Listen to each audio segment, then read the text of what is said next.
হরে কৃষ্ণ ভক্তরা মাতাজিরা আবার চলে এলো খুব বহুল আলোচিত এবং যে দিনটার প্রতীক্ষায় থাকেন আমাদের সমস্ত সনাতনী মানুষের দিদি এবং বোনেরা, বিশেষ করে ভাই ফোঁটা, যে যুগ যুগ ধরে যে লক্ষ যুগের কালের প্রভাবে চলে এসছে, বিশেষ করে সমস্ত সনাতনী মানুষের কালচারে, সংস্কৃতিতে একটা খুব সুন্দর বিশেষ মুহূর্তের দিন, আনন্দের দিন।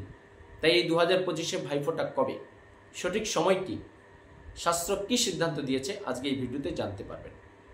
আর এই ভাইফোঁটা আমরা সঠিক সময় যদি না করি তো ভাইদের কি হতে পারে, অমঙ্গল হতে পারে, বা ভাইফোঁটায় কোন কোন কাজগুলো করলে তবেই গিয়ে যে আমরা প্রচলিত কথা বলে থাকি, ভাইয়ের কপালে দিলাম ফোঁটা, জমের দুয়ারে পড়লো কাটা, যমুনা দেয় জমকে ফোঁটা, আমি দিলাম আমার ভাইকে ফোঁটা।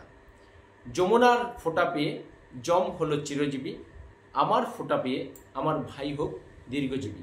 এই যে আমরা প্রচলিত একটা ছন্দ বলে আসছি, সেই ছন্দটা কখন কার্যকর হবে? যদি আপনি আজকে এই কাজগুলো ঠিকমতো না করেন তাহলে এই ছন্দ কখনো কাজে লাগবে না। তাই 2025-এ কবে ভাইফোঁটা পড়েছে? আপনার 23 তারিখ। হ্যাঁ, সারাদিন ভাইফোঁটা আছে, রাত্রি 10টা 46 পর্যন্ত ভারতবর্ষে, বাংলাদেশে আরও বেশি আছে। 23 তারিখ সারাদিন রাত আপনার 10টা 46 পর্যন্ত ভাইফোঁটার সঠিক সময় আছে। কিন্তু শুভ সময় কখন? শুভ সময় হলো দুপুর 12টা 31 থেকে 2টো 47 পর্যন্ত, মানে মধ্যাহ্নবেলা 12:30 থেকে 2:30 পর্যন্ত। এটা হলো সঠিক ভাইফোঁটার সময়। তাই আপনার এই শুভ সময়ে যদি দিদি বা আপনার বোনরা আপনাদের ভাইদের উদ্দেশ্যে চন্দনের ফোঁটা দেন তাহলে ভগবান শ্রীকৃষ্ণে আপনি কৃপা সংগ্রহ করতে পারবেন। কিন্তু তার আগে আপনাকে কী করতে হবে? আপনি ভোরবেলায় উঠে স্নান করবেন, অবশ্যই উপবাস করবেন। কারণ কি? উপবাস মানে হরির নিকটে সেদিন বসবাস করতে হবে। আর এই ভাইফোঁটার প্রচলন কবে থেকে শুরু হয়েছে আমরা কি সঠিক শাস্ত্র সিদ্ধান্ত জানি? না আমরা ভাইফোঁটা শুনে শুনেই ভাইফোঁটা দিয়ে দিচ্ছি। তো একসময় যমরাজের বোনকে যমুনা, তার সাথে দীর্ঘদিন ধরে কোনো সম্পর্ক ছিল না।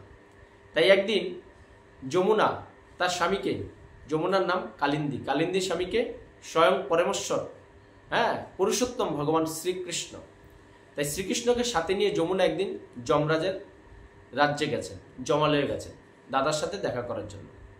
তাই সেদিনকে যেহেতু দীর্ঘদিন আপনার দেখা হয় না, এটা কি হয়, কার্তিক মাসের অমাবস্যার দ্বিতীয়াতে তিনি জমালয়ের রাজ্যে গিয়ে উপস্থিত হয়েছে, যাকে ভগবান শ্রীকৃষ্ণ প্রায় একটা বিশাল সাম্রাজ্যের অধীশ্বর করে দিয়েছেন। যমরাজকে আমাদের যে শাস্ত্রীয় সনাতন ধর্মে 12 জন মহাজন আছেন, দ্বাদশ মহাজনের মধ্যে একজন বৈষ্ণব এবং ভগবান শ্রীকৃষ্ণের প্রিয় ভক্ত এই যমরাজ। তাকে দিয়েছেন সমস্ত পৃথিবীর জীবের পাপ পুণ্যের চিত্রগুপ্তের মাধ্যমে হিসাব নিকাশ করার জন্য। প্রতিদিন ভগবান শ্রীকৃষ্ণের কাছে প্রতিদিন হিসেব পাঠিয়ে দেন, কে কতটা খারাপ করেছে, কে কতটা ভালো কাজ করেছে, সেই দায়িত্বটা হলো যমরাজ।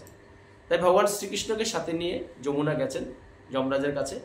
এই ভাতৃদ্বিতীয়ায় কি করেছেন? তার মঙ্গলার্থে তিনি চন্দনের ফোঁটা দিয়েছিলেন, আর সাথে কি রেখেছিলেন তিনি? ভগবান শ্রীকৃষ্ণকে নিবেদিত প্রসাদ।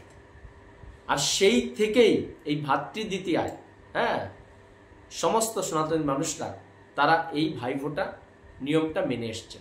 তাই ভাইফোঁটা আপনার তখনই সফলতা পাবে যখন আপনি ভোরবেলায় উঠে ভগবান শ্রীকৃষ্ণের ব্রাহ্মমূর্তে স্নান করে, মঙ্গলারতি অংশগ্রহণ করে ভগবান শ্রীকৃষ্ণের চরণে বেশি করে তুলসীপত্র দিয়ে ভোগ নিবেদন করবেন। যে প্রসাদটা আপনার প্লেট বা থালিতে ভাইফোঁটার সময় রাখবেন সেটা অবশ্যই যাতে ভগবান শ্রীকৃষ্ণের নিবেদিত প্রসাদ হয়, না হলে কিন্তু ভাইফোঁটার কোনো মানে নেই। আপনি যদি জড়জাতিকভাবে মিষ্টি দোকান থেকে মিষ্টি কিনে নিলেন, ফল কিনে নিলেন, এটা কিনে নিলেন, সেটা কিনে নিলেন, তাহলে সেটা হবে না। অবশ্যই আপনি যাই কিছু করবেন নিরামিষ জাতীয় ভগবান শ্রীকৃষ্ণকে ভোগ নিবেদন করে সেই ভোগের প্রসাদটা আপনার প্লেটে রাখবেন, চন্দন রাখবেন, আরও যা যা সামগ্রী আছে সেগুলো রেখে আপনি ভাইয়ের উদ্দেশ্যে অবশ্যই ফোঁটা দেবেন। তাহলে আপনার ভাই দীর্ঘজীবী হবে। তখন ওই প্রবাদটা কাজে লাগবে যে আমি ভাইয়ের কপালে দিলাম ফোঁটা, জমের দুয়ারে পড়লো কাটা, যমুনা দেয় জমকে ফোঁটা, আমি দিলাম আমার ভাইকে ফোঁটা, যমুনার ফোঁটা পেয়ে জম হলো চিরজীবী, আর আমার ফোঁটা পেয়ে আমার ভাই হোক দীর্ঘজীবী। তাই 2025-এর দ্বারা ভাইদের উদ্দেশ্যে, তাদের মঙ্গলের উদ্দেশ্যে, তাদের দীর্ঘায়ুর উদ্দেশ্যে, তাদের যাতে শরীরটা ভালো থাকে, তারা যাতে সবসময় সুস্থ থাকতে পারে, সেই শুভ কামনায় দিদি এবং বোনরা ফোঁটা দেবেন। অবশ্যই আপনার পেটে নিবেদিত ভগবানের প্রসাদ রাখবেন এবং সেদিন অবশ্যই আপনার নিরামিষ বা কৃষ্ণ প্রসাদ গ্রহণ করবেন। কিন্তু আমরা আজকে জাগতিকভাবে দেখেছি কি ভাইফোঁটা মানে বিশাল জড়জাগতিক আনন্দ আমেজ শুরু হয়, মাছ মাংস ডিম বিভিন্ন কিছু।